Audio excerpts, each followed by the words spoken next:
C'est une question pour un champion de l'Europe.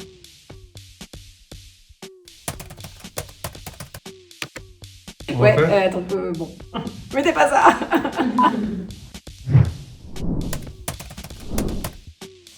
Je sais pas ce qu'est la FIGA, mais comme les Suédois sont les plus heureux du monde, je vais tenter la FIGA. Ça doit participer. Ah, sac à dos Impera ici seulement. Depuis le temps, Impera est toujours pas fait. Je tournerai en rond partout. Londres, j'imagine. C'est cher et il y a plein de trucs cool à acheter. Mais Londres, ça marche plus. Je suis con. Oui, à l'époque, quand j'ai dépensé, c'était encore...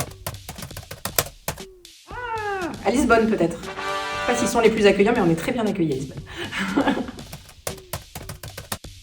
De se faire reconnaître comme un enjeu européen. Enfin, pas les femmes en tant que telles, mais en tout cas, leurs enjeux. Règles élémentaires, c'est une association qui lutte contre la précarité menstruelle et le tabou des règles en France, mais qui vient de lancer son premier projet européen, le Menstrual Education Network. C'est le premier réseau européen qui regroupe des associations de lutte contre la précarité menstruelle, avec l'objectif de pouvoir diffuser largement l'éducation menstruelle auprès des jeunes Européens.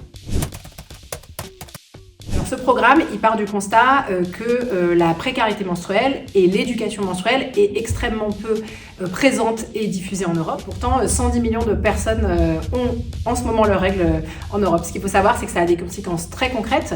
Par exemple, une jeune fille sur deux a déjà raté l'école à cause de ces règles. En plus des outils pédagogiques et des contenus qu'on a développés depuis 3 ans maintenant dans nos interventions, notamment en classe, on a aussi créé cette année une plateforme en ligne qui s'appelle parlonsrègles.fr, qui s'adresse aux 8-14 ans et qui recense en fait les principales questions qui vont être posées par les jeunes sur l'éducation menstruelle. À côté de ça, on a aussi un accès pour des enseignants et pour les parents, où on va pouvoir trouver à la fois des contenus pédagogiques pour animer des séances à l'école notamment, mais aussi des ressources pour les parents qui eux aussi se posent beaucoup de questions et ne savent pas forcément comment répondre à celles de leurs enfants.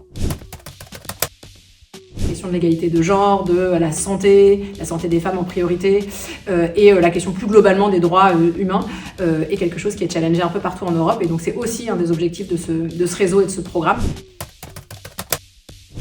Alors avec ce premier programme, nous on commence à poser en fait les bases d'un projet plus ambitieux. Notre objectif, c'est de pouvoir partir de l'éducation menstruelle et de la lutte contre la précarité menstruelle pour pouvoir regrouper un maximum de forces vives autour de nos sujets, un maximum d'associations et d'États membres, et pour un jour pouvoir porter un peu plus haut les enjeux autour de la santé menstruelle et plus globalement des droits menstruels auprès notamment des instances de l'Union européenne.